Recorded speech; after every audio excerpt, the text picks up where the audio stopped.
Hi, எப்படி இருக்கீங்க? எப்பொழுதுமே ஸ்வீட்டில் வந்து இந்த ஹல்வாவுக்கு ஒரு ஸ்பெஷல் இடம் உண்டு.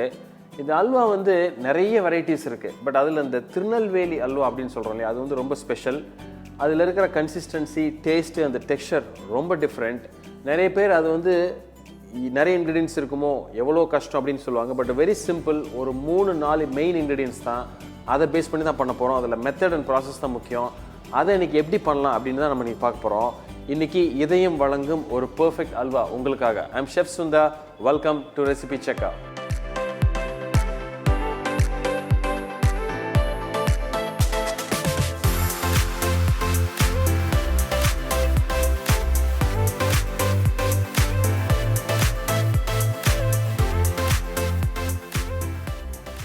ஸோ ஒரு பெர்ஃபெக்ட் ஹல்வாவுக்கு தேவையான இன்க்ரீடியன்ஸ் என்னன்னு பாருங்கள்.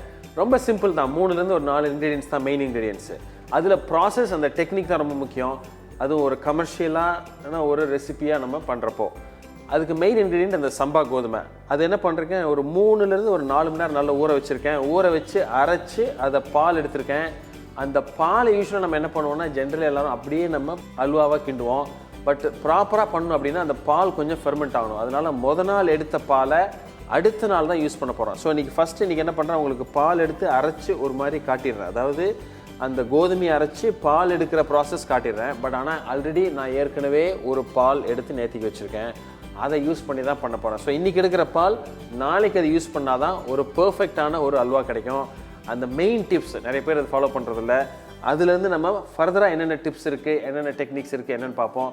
வாங்க ஸ்ட்ரைட்டாகவே நம்ம ரெசிபிக்குள்ளே போயிடலாம். ஸோ இன்றைக்கி நான் ஒரு டேபிள் டாப் வெட் கிரைண்டரை யூஸ் பண்ணி தான் பால் எடுக்க போகிறேன். இந்த சம்பா கோதுமையில் பால் எடுக்கிறதுன்றது ஒரு ப்ராசஸ். ஏன் அப்படின்னா, இதை வந்து 3 பால் எடுக்கலாம்.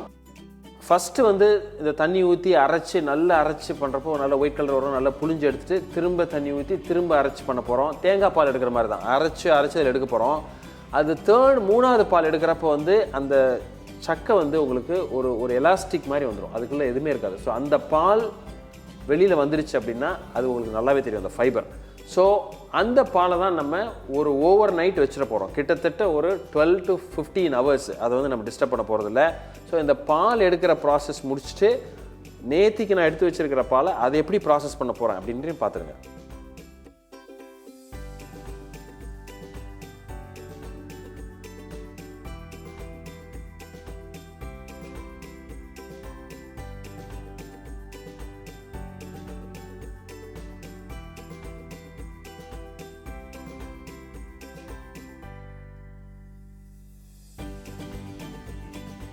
ஸோ இப்போது ஃபஸ்ட்டு பால் ரெடி.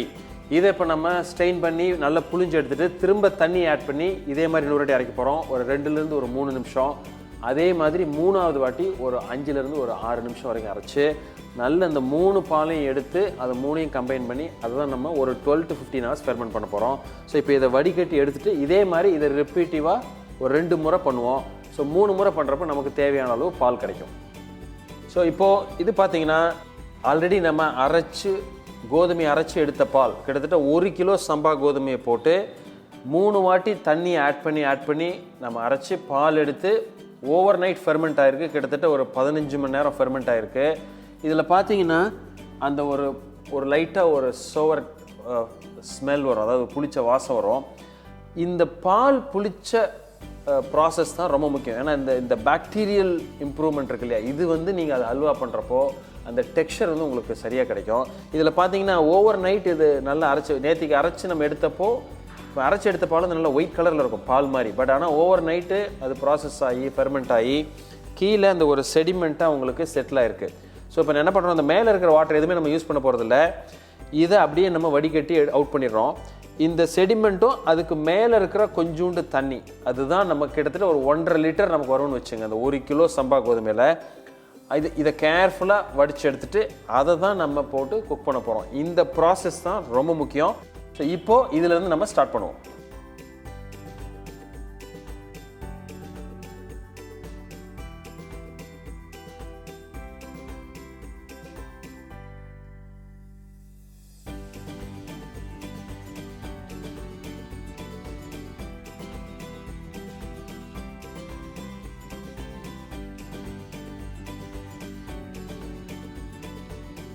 ஸோ இப்போ நம்ம ஃபஸ்ட்டு குக்கிங் ப்ராசஸை ஸ்டார்ட் பண்ண போகிறோம். நம்ம ஃபஸ்ட்டு சுகரை போட்டு வாட்டர் ஆட் பண்ணி அது கரைஞ்சி கொஞ்சம் பாகு ஸ்டேஜ்க்கு வந்துடும். அதாவது ஜஸ்ட் மெல்ட் ஆகி நல்ல கிளியராக ஸ்டேஜ் வந்ததுக்கப்புறம் தான் இந்த பால் ஆட் பண்ண போகிறோம். 1 கிலோ கோதுமை அதோட பால் எடுத்திருக்கோம். கிட்டத்தட்ட 1.5 லிட்டர் நமக்கு இருக்குது. அதோட ரேஷியோ வந்து 2.8 kg சுகர். ஸோ அதுக்கு முன்னாடி தண்ணியை நம்ம ஆட் பண்ணிடுவோம்.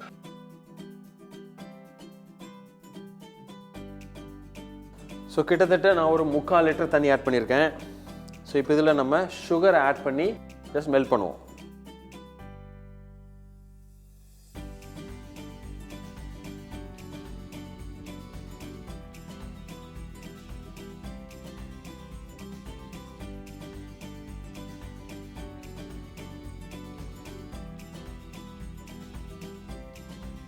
ஸோ பார்த்தீங்கன்னா சுகர் கொஞ்சம் மெல்ட் ஆகுது.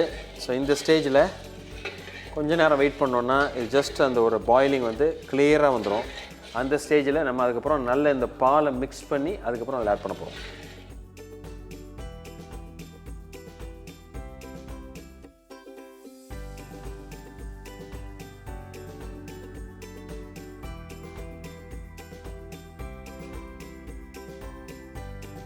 ஸோ இப்போ அந்த சுகர் கரைஞ்சி நமக்கு அந்த கரெக்டாக பார்த்திங்கன்னா ஜஸ்ட் பாயில் ஆகிட்டு வருது. ஸோ இந்த ஸ்டேஜில் நம்ம கோதுமை பால் நம்ம ரெடி பண்ணி அரைச்சி ஃபெர்மெண்ட் பண்ணி வடிகட்டி வச்சுருக்கிற பாலை நம்ம நல்லா மிக்ஸ் பண்ணி அந்த செடிமெண்ட்ஸோடு நல்லா மிக்ஸ் பண்ணிடலாம். ரொம்ப டைட்டாக இருக்கும் அது. அதை கொஞ்சம் கொஞ்சமாக மிக்ஸ் பண்ணி அது எவ்வளோ ஹார்டாக இருக்குன்னா அது பார்த்திங்கன்னா இங்கே பாருங்கள், நல்ல ஸ்டிக்கியாக இருக்கும். நல்லா மிக்ஸ் பண்ணணும். அது வந்து இந்த கீழே இருக்கிற செடிமெண்ட் நல்லா டைட்டாக செட் ஆகிருக்கும். அதை மிக்ஸ் பண்ணி ஒரு ஃபுல்லாக இருக்கிற நம்ம மேலே இருக்கிற கொஞ்சம் தண்ணியோடு மிக்ஸ் பண்ணி இந்த பால் மாதிரி ஆக்கி ஒன்றா நம்ம அதில் மிக்ஸ் பண்ணிடுவோம். ஸோ இது இப்போ வந்து நம்ம மிக்ஸ் பண்ணுறப்பே பார்த்திங்கன்னா அந்த ஃபெர்மெண்டேஷன் ஸ்மெல் அது வந்து ஃப்ளேவர் அது நல்லா வருது. ஸோ இதுதான் வந்து அந்த ஹல்வாக்கு வந்து ரொம்ப முக்கியமான ஒரு மெயின் டிப்ஸ்னே சொல்லலாம். பார்த்தீங்கன்னா எவ்வளோ திக்காக இருக்குது பாருங்கள் முன்னைக்கு இப்போது இந்த பால். ஸோ பார்த்தீங்கன்னா இந்த பால் வந்து நல்லா மிக்ஸ் பண்ணி எவ்வளோ திக்காக இருக்குது பார்த்தீங்களா. ஸோ இந்த பேஸ் ஃபுல்லாக செடிமெண்ட் எல்லாம் மிக்ஸ் பண்ணி நம்ம ஒரே இதை ஆக்கிட்டோம். இப்போ இதை நம்ம கொதிச்சிட்ருக்கிற சுகர் சிரப்பில் நம்ம ஆட் பண்ணுறோம்.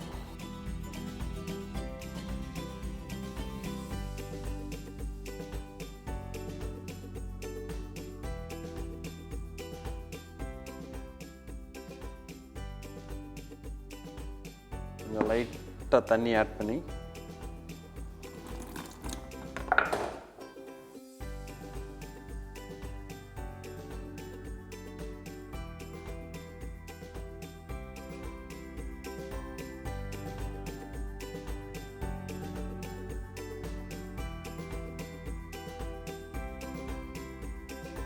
ஸோ இப்போ இந்த பால் ஆட் பண்ணிட்டோம். இனிமேல் நம்ம கொஞ்சம் குக் பண்ணி கிராஜுவலாக நம்ம கீ ஆட் பண்ண போகிறோம்.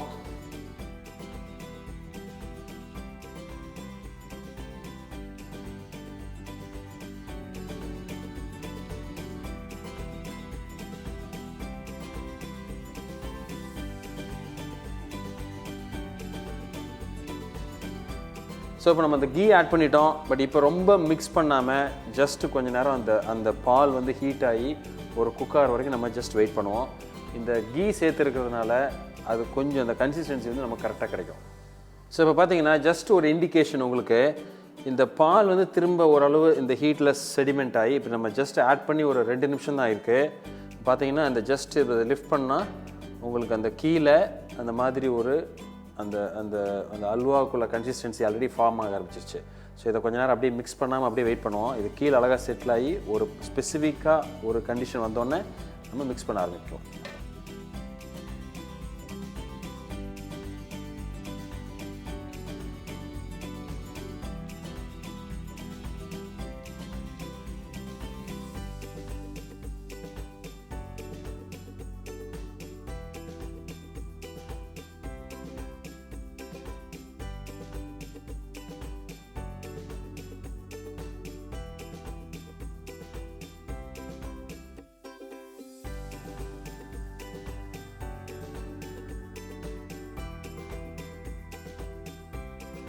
அடிஷ்னலாக ஒரு 1 லிட்டர் இப்போ வந்து நான் வாட்டர் ஆட் பண்ணியிருக்கேன்.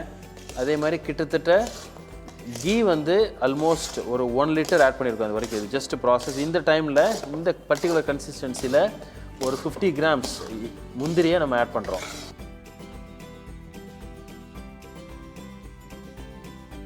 ஸோ இப்போ பார்த்தீங்கன்னா இந்த ஊற்றின கீ, அதாவது நெய் ஃபுல்லாக உள்ளே இழுத்து நம்ம ஆட் பண்ண தண்ணி எல்லாம் பண்ணி குக் பண்ணி இப்போ ஒரு கிளியர் ஸ்டேஜுக்கு வந்திருக்கு. கலர் லைட்டாக மாறி இருக்குது.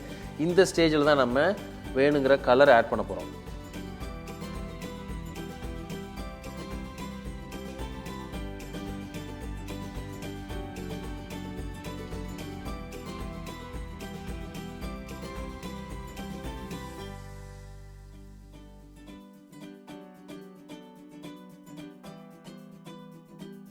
ஸோ இப்போ ஆல்மோஸ்ட் கிட்டத்தட்ட ஒரு 45 மினிட்ஸ் நம்ம வந்து குக் பண்ணியிருக்கோம். ஸோ இதில் வந்து நம்ம நிறைய கீ ஆட் பண்ணியிருக்கோம், வாட்டர் ஆட் பண்ணியிருக்கோம். ஸோ ரொம்ப முக்கியம் வந்து இந்த ஸ்க்ராப் பண்ணி இதை குக் பண்ணுறோம். ஃபஸ்ட்டு நம்ம ஆட் பண்ண கீ ஓரளவுக்கு வெளியே வர ஆரம்பிச்சிருச்சோ இந்த ஸ்டேஜில் ஆல்மோஸ்ட் இட்ஸ் ரெடி.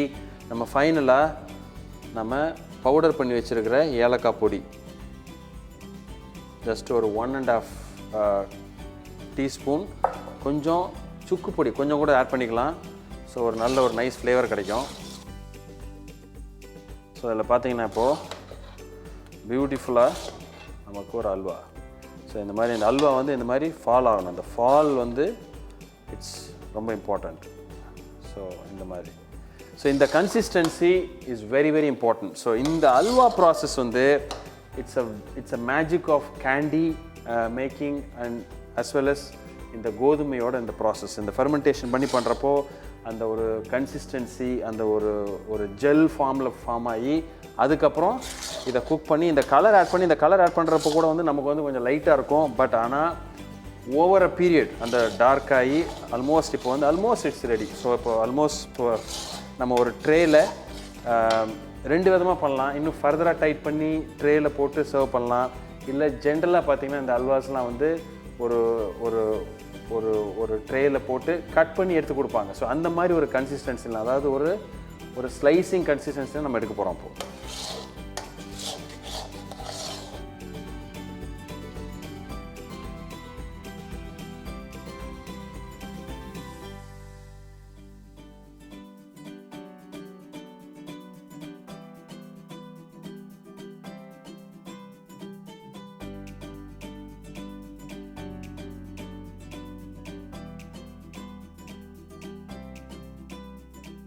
ஸோ ஒரு பர்ஃபெக்ட் ஹல்வா எப்படி பண்ணுறதுன்னு பார்த்தீங்களா? அதில் இருக்கிற டிப்ஸ் அண்ட் டெக்னிக்ஸ், இதில் வந்து இன்க்ரீடியன்ஸோட ப்ராசஸ் தான் ரொம்ப முக்கியம். அது எப்படி பண்ணுறதுன்னு பார்த்தீங்க, கொஞ்சம் இது ஒரு அடிஷ்னல் எஃபர்ட் தான் டெஃபினட்டாக. பட் அதுக்குள்ளே பர்ஃபெக்டான ஒரு கண்டெய்னர், அதுக்குள்ளே ஒரு ப்ராசஸ் இது தெரிஞ்சதுன்னா நீங்களும் பர்ஃபெக்டான ஒரு ஹல்வா பண்ணிடலாம். ட்ரை பண்ணி உங்களுக்கு எப்படி வந்திருக்குன்னு கமெண்ட் எங்களுக்கு ஷேர் பண்ணுங்கள். இதே மாதிரி இன்னொரு நாள் இன்னொரு வீடியோட ஒரு ப்ரொஃபஷனல் ஒரு டிஷ் இருந்தால் கூட அதை நீங்கள் பண்ணுறதுக்குள்ளே டிப்ஸை ஷேர் பண்ணி நம்ம மீட் பண்ணுவோம். அது வரைக்கும் ஹாப்பி குக்கிங்.